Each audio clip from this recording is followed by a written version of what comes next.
Shalom Ubracha, dans la paracha de Bereshit, au chapitre 2, verset 24, la Torah nous dit Vehayu le Basar Echad. La Torah nous parle de concept de Echad. Ce n'est pas la première fois, puisqu'il est déjà dit, à propos de la création du premier jour, Vayirev Vayiboker Yom Echad. Une notion fondamentale dans la vie, puisque nous retrouvons le Echad dans cette phrase emblématique du peuple d'Israël, Shema Israël Adonai Eloheinu, Adonai Echad. Qu'est-ce que ça veut dire Echad? C'est bien un sujet d'une extrême profondeur et d'une extrême nécessité vitale. Nous devons comprendre quel est le concept de Echad. Ce concept contient l'idée, par extension, comme on l'appelle de façon populaire, la Hardout, l'union. Qu'est-ce que ça veut dire l'union? C'est également un sujet immense. Mais ici, la Torah qui nous parle du Echad, elle nous le dit dans le couple. L'homme et la femme deviendront, et ils devinrent, Bassar Echad, une seule chair. Rav Pinkus, rapporté dans son Sefer Tiferet Shimshon à la Torah, dit quelque chose d'incroyable et de dramatique. La mauvaise compréhension de ce verset a causé beaucoup de tort dans les couples, dans le Shalom Baït. Qu'est-ce que ça veut dire que l'homme et la femme forment un? Vehayu les Bassar Echad. On a du mal à vivre en paix avec les peuples, avec les nations, dans les communautés, dans les familles. Et parce que la notion de hardout commence dans le couple. Si on la comprend bien dans le couple, alors on pourra l'étendre dans les différents cercles de notre vie. Qu'est-ce que c'est que la hardout? Armé qu'il coule, de nombreux dégâts mais shalom baït dans le couple digram mitaout be'avanat hardout. Étant donné que tout le monde est d'accord, j'aime dire que dans les couples, tout le monde est d'accord qu'il faut s'aimer, qu'il faut s'unir, qu'il faut former un. Mais si on ne comprend pas qu'est-ce que ça veut dire le Echad, alors non seulement qu'on ne s'unit pas, mais on se désunit. Rav Pinkus nous dit que la mauvaise compréhension de ce verset a causé de nombreux problèmes au couple. Pourquoi? Qu'est-ce qu'il ne faut pas comprendre? Qu'est-ce qui est mal compris?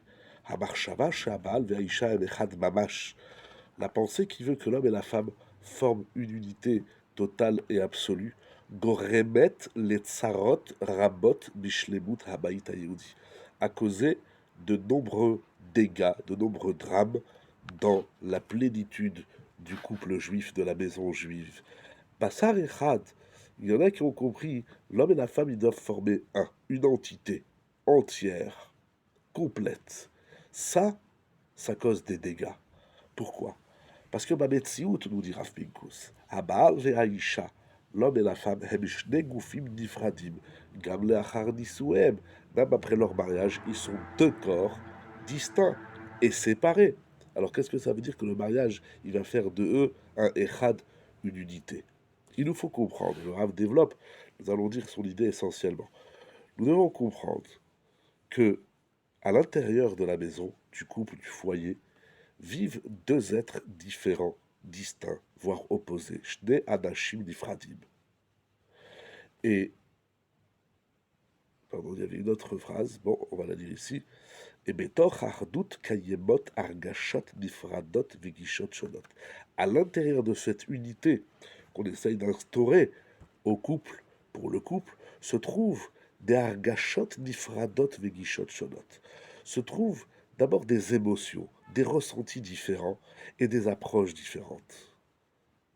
Havana Azot, cette compréhension, cette prise de conscience est un des exercices les plus difficiles de la vie du couple, et même de nombreuses années plus tard après dans le mariage.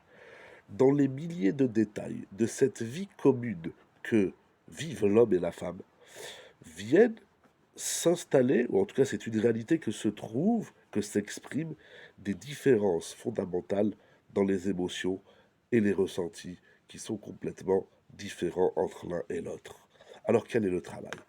En simple, le Rav nous dit, en très simple, c'est très profond, le Rav nous dit vous allez former un. Mais comment on peut former un?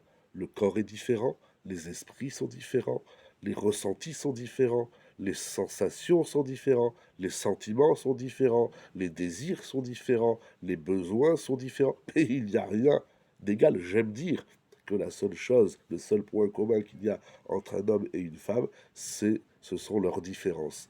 Comment on peut former un Echad, lorsque en face, il y a un être humain, mon conjoint, mon mari, ma femme, qui est différent dans tout? Qu'est-ce que ça veut dire être un? Alors, est-ce que être un, ça veut dire l'effacement de soi? Mais j'ai des ressentis, j'ai des besoins, j'ai des sensibilités, j'ai une délicatesse, etc., etc. Comment je ne peux pas faire fi de tout ce que Hachem il a fait de moi et que j'ai vécu jusqu'à l'âge de 20 ans, 22 ans, 23 ans, 25 ans, quel que soit l'âge où on se marie, mais j'ai une vie, j'ai une culture, j'ai une sensibilité, je suis un homme, tu es une femme, etc. Comment former un Echad alors qu'en face, il n'y a rien de Echad, il n'y a rien de semblable, il n'y a que de l'opposition, il n'y a que de la différence. La question est fondamentale. Alors, il y a les partisans, il y a ceux qui disent, eh ben, tu te débrouilles, il faut avoir les mêmes ressentis. Mais pourquoi, si moi j'aime la viande et toi le lait, si moi j'aime le chaud et toi le froid, alors pourquoi on ne peut pas aller à l'encontre de sa nature, surtout lorsqu'elle n'est pas répréhensible par la Torah? Si moi je préfère le lait et toi la viande, il n'y a rien de mal. Alors comment on va faire? Comment on va former un Echad dans cette opposition totale, absolue et complètement différente? Il nous faut bien comprendre que c'est l'art. Le Rav appelle ça Mimisionot Hakashim, mais je préfère dire c'est l'art délicat du couple. D'abord, Akadosh Baruch Hu, c'est pas le sujet d'aujourd'hui, veut que l'homme et la femme se marient. Akadosh Baruch Hu, il n'a pas créé un monde où il n'y a que des individus séparés. C'est l'art de la vie, de vivre en communauté avec une personne qui ne nous ressemble en rien ou quasiment rien. Alors comment faire? Eh bien, il va falloir d'abord être à l'écoute.